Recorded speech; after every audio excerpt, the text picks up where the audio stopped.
Frères et sœurs, bonjour. Ici, c'est votre frère, l'évangéliste Etienne Demba Arsène Afoufou.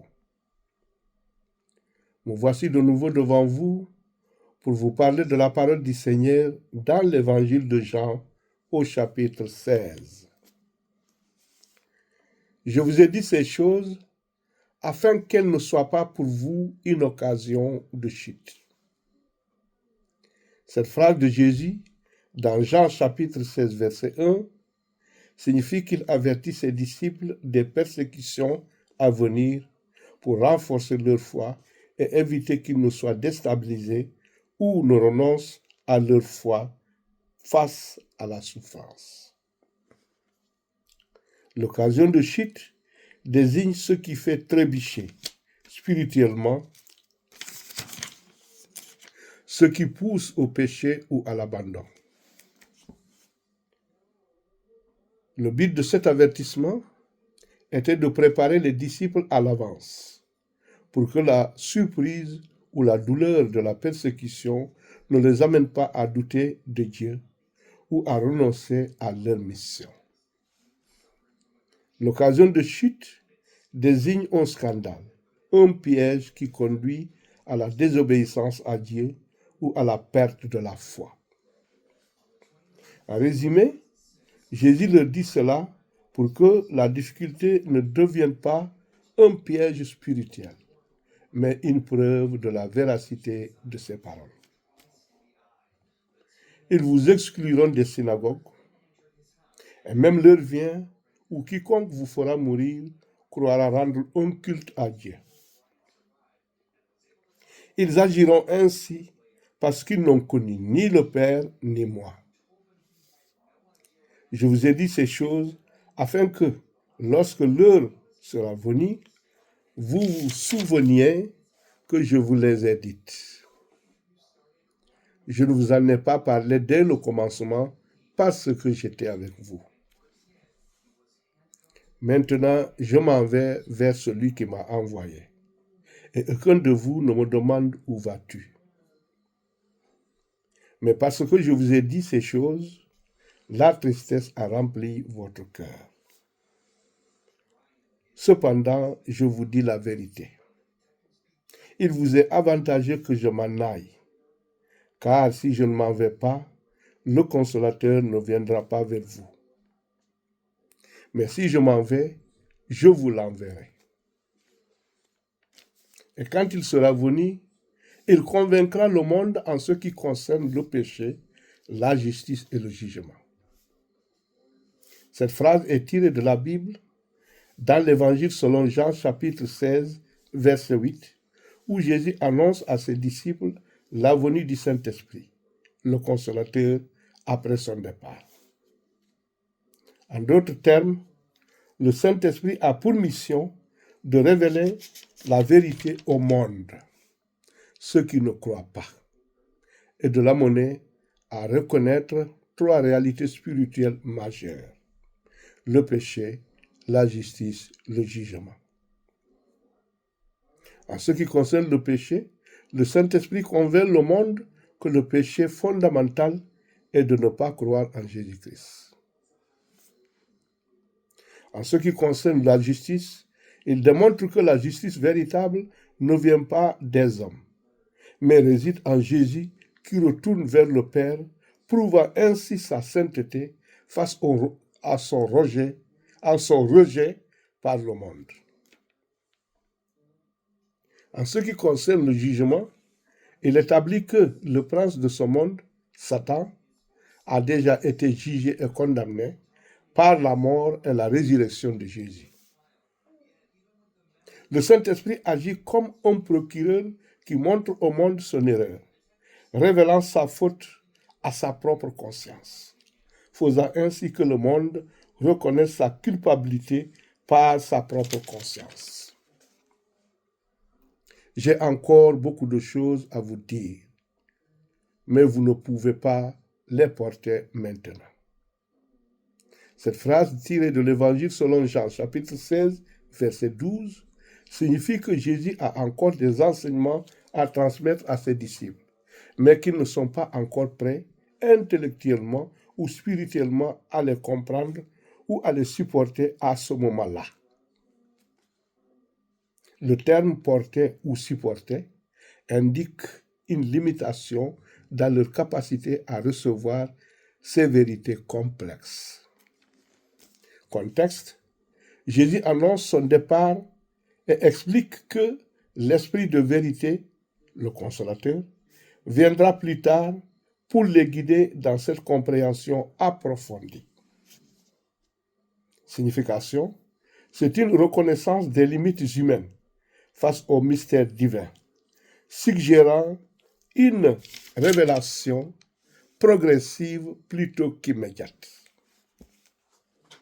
Ce verset souligne que la compréhension spirituelle nécessite une préparation et un temps donné par l'Esprit.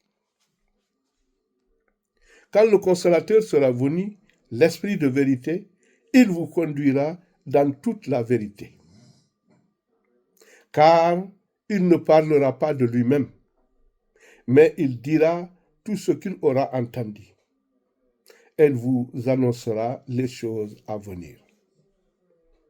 Il me glorifiera, parce qu'il prendra de ce qui est à moi. Elle vous l'annoncera. Tout ce que le Père a est à moi. C'est pourquoi j'ai dit qu'il prendra de ce qui est à moi et qu'il vous l'annoncera. Encore un peu de temps et vous ne me verrez plus. Et puis encore un peu de temps et vous me verrez parce que je vais au Père. Là-dessus, quelques-uns de ses disciples dirent entre eux: que signifie ce qu'il nous dit? Encore un peu de temps et vous ne me verrez plus. Et puis encore un peu de temps et vous me verrez, et parce que je vais au Père. Il disait donc: que signifie ce qu'il nous dit? Encore un peu de temps. Nous ne savons de quoi il parle. Jésus connut qu'ils voulaient l'interroger, leur dit: vous vous questionnez les uns les autres sur ce que j'ai dit. Encore un peu de temps et vous ne me verrez plus. Et puis encore un peu de temps et vous me verrez. En vérité, je vous le dis, vous pleurerez et vous vous lamenterez et le monde se réjouira. Vous serez dans la tristesse, mais votre tristesse se changera en joie. Cette célèbre parole, tirée de l'Évangile selon Jean, chapitre 16, verset 20, exprime la prédiction par Jésus de la douleur de ses disciples face à sa mort imminente, contrastée avec la joie temporaire du monde. Elle souligne le passage nécessaire par la tristesse pour atteindre la joie de la résurrection. La formule en vérité est une affirmation solennelle de certitude, tandis que se lamenter décrit l'expression de la détresse de ses apôtres. Vous serez dans la tristesse, mais votre tristesse se changera en joie. Cette phrase issue de la Bible dans l'Évangile de Jean, chapitre 16, verset 20, est une promesse de transformation.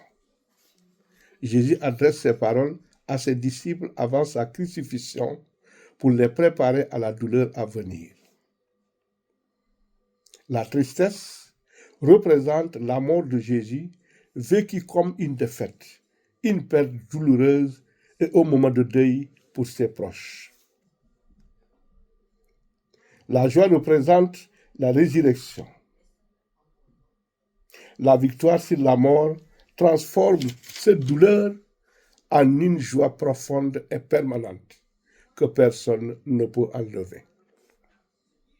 La métaphore de l'accouchement, Jésus compare cette transition à une femme qui souffre pendant l'enfantement, mais oublie sa douleur à la naissance de l'enfant. Cela nous donne la certitude que la souffrance n'est pas définitive et qu'elle peut porter un fruit, comme une graine qui meurt pour germer. La femme, lorsqu'elle enfante, éprouve de la tristesse parce que son heure est venue.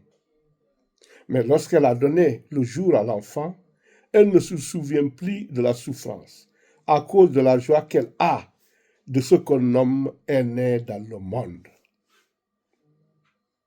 Vous donc aussi, vous êtes maintenant dans la tristesse. Mais je vous reverrai et votre cœur se réjouira. Et nul ne vous ravira votre joie. En ce jour-là, vous ne m'interrogerez plus sur rien. En vérité, je vous le dis, ce que vous demanderez au Père, il vous le donnera à mon nom. Jusqu'à présent, vous n'avez rien demandé à mon nom. Demandez et vous recevrez afin que votre joie soit parfaite. Je vous ai dit ces choses en parabole. L'heure vient où je ne vous parlerai plus en parabole, mais où je vous parlerai ouvertement du Père. En ce jour, vous demanderez à mon nom, et je ne vous dis pas que je prierai le Père pour vous, car le Père lui-même vous aime, parce que vous-même, vous m'avez aimé, et que vous avez cru que je suis sorti de Dieu. Je suis sorti du Père, et je suis venu dans le monde. Maintenant, je quitte le monde, et je vais au Père. Ses disciples lui dirent, voici maintenant tu parles ouvertement, et tu n'emploies aucune parabole. Maintenant, nous savons que tu sais toutes choses, et que tu n'as pas besoin que personne t'interroge. C'est pourquoi nous croyons que tu es sorti de Dieu. Jésus leur répondit, vous croyez maintenant? Voici l'heure vient, et elle est déjà venue, où vous serez dispersés, chacun de son côté, et vous me laisserez seul. Mais je ne suis pas seul, car le Père est avec moi. Cette phrase est issue de l'Évangile, selon Jean chapitre 16, verset 32, où Jésus annonce sa passion, c'est-à-dire sa mort. Elle signifie que ses disciples l'abandonneront par peur, le laissant seul physiquement. Mais Jésus affirme sa confiance inébranlable en la présence divine du Père à ses côtés, soulignant la solitude du Messie et la force de sa filiation. L'heure vient et elle est déjà venue. Jésus désigne le moment imminent de son arrestation, son procès et sa crucifixion.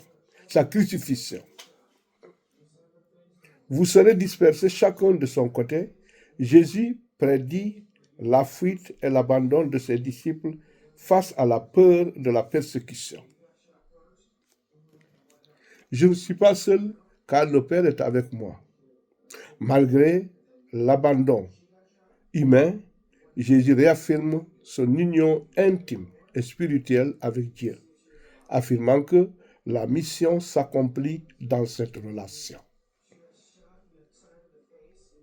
Cette déclaration marque un tournant dans la compréhension de la mission de Jésus, se concentrant sur sa solitude rédemptrice et sa connexion divine. Je vous ai dit ces choses afin que vous ayez la paix à moi. Vous aurez des tribulations dans le monde, mais prenez courage, j'ai vaincu le monde. Frères et sœurs, c'est ici que prend fin mon message d'aujourd'hui dans l'évangile de Jean au chapitre 16. Je vous remercie très vigoureusement en vous donnant rendez-vous pour la prochaine fois. Merci.